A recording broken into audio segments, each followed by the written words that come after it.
Welcome to Ask and Learn.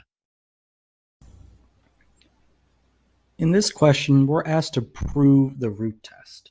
So let's look at the first part and compare it to the proof of the ratio test. Here we have the limit as n approaches infinity of the nth root of the absolute value a sub n.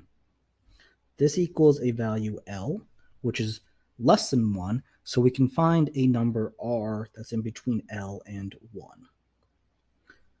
This allows us to say that there's an n,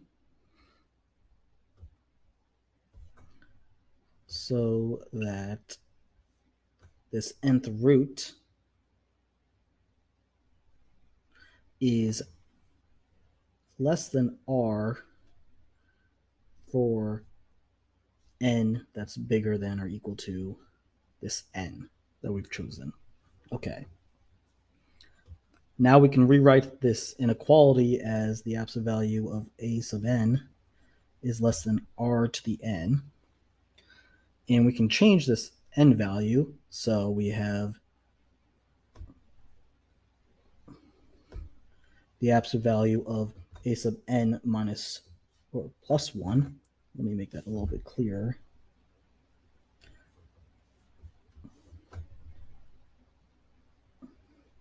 This will be less than r to the n plus 1 because we're just replacing the n with the n plus 1.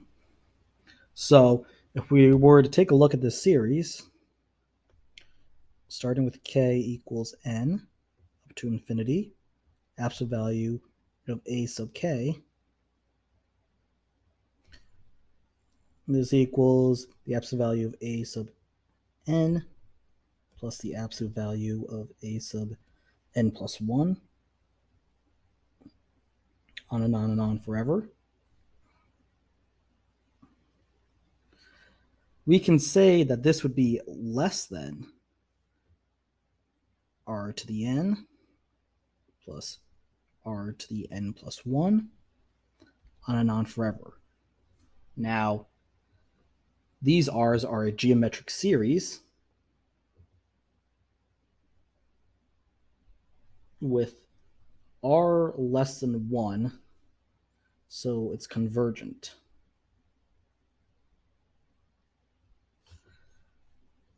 And because our original series is less than a convergent series, this series converges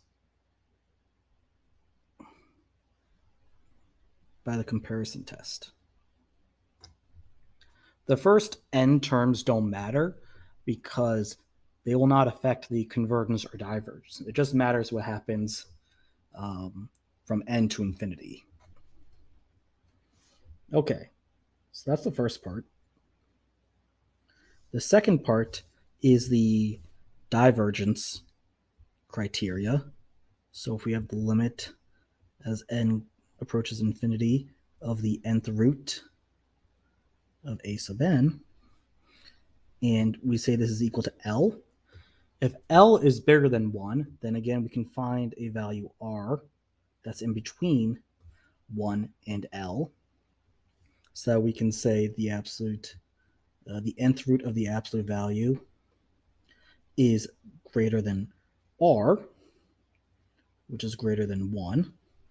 And so the absolute value is greater than r to the n, which is greater than 1, raised to the n, which is just 1. But this means that the limit as n approaches infinity of a sub n is not equal to 0. So this series diverges by the divergence test. You need that limit to equal 0, and if it doesn't, then the series can't converge. Okay, let's take a look at the last part. The last part is when it's inconclusive, if the limit is equal to 1.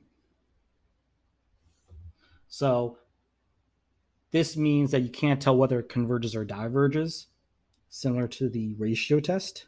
And you can use the same example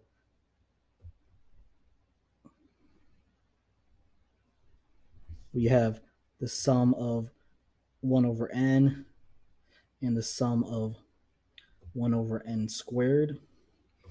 We know that this diverges, this converges,